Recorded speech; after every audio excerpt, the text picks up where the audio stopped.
Quem de nós nunca vivenciou, nunca experimentou o esmorecimento, o desânimo, a apatia ou abatimento? Isso pode acontecer quase que diariamente na nossa trajetória. Isso no mínimo acontece semanalmente. Todos nós, não importa a idade, não importa o momento a estar vivendo, todos estão sujeitos a enfrentar o abatimento. A palavra conta a história de Esaú, que estava voltando do campo depois de um dia mal sucedido. Ele era caçador e naquele dia ele não conseguiu capturar absolutamente nada. Diz a palavra que Jacó tinha feito um cozinhado de lentilhas, um tipo de feijão avermelhado. Quando esmorecido veio do campo Esaú. Está lá em Gênesis 25, versículo 29. Eu gosto desse texto exatamente porque vejo aí as pegadas do desânimo.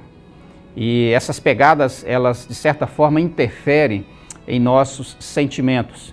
Diz o texto que Esaú vinha do campo abatido, esmorecido.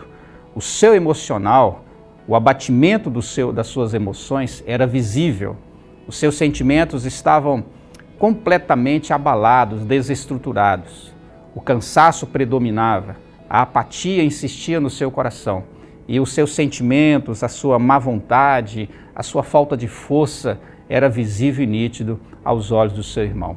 Também observo nessa pegada que elas interferem também em nossos pensamentos.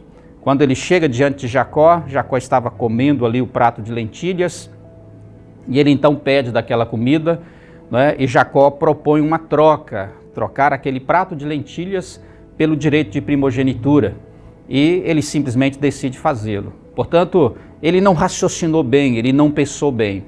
Na verdade, uma pessoa abatida, uma pessoa cansada, ela faz julgamento precipitado das coisas e faz um julgamento infeliz. Ele dizia ao seu irmão que ele estava a ponto de morrer de fome. Ele jamais morreria de fome. Portanto, ele pesa sobre os pensamentos. E esse esmorecimento também, eles interferem em nossas decisões. Ele acaba trocando o seu direito de primogenitura, o direito à herança, a grande parte da herança dos seus pais, por um prato de feijão, por um prato de lentilhas. A decisão que ele toma vai trazer sérios prejuízos para a sua história, a ponto de lá na frente, o próprio Deus impede que ele seja abençoado pelo seu pai. As nossas decisões, elas decidem muito o percurso da nossa vida e a nossa história. Tome bastante cuidado com o esmorecimento, com o abatimento e a apatia. Em tempos assim, a melhor opção é debruçar diante do Senhor, pedir para Ele que fortaleça o seu coração, buscar a sua graça, o seu sustento, a sua ajuda e o seu socorro, porque o esmorecimento pode produzir frutos extremamente negativos. Que Deus nos dê força e que Deus levante o nosso ânimo e encoraje o nosso coração todos os dias.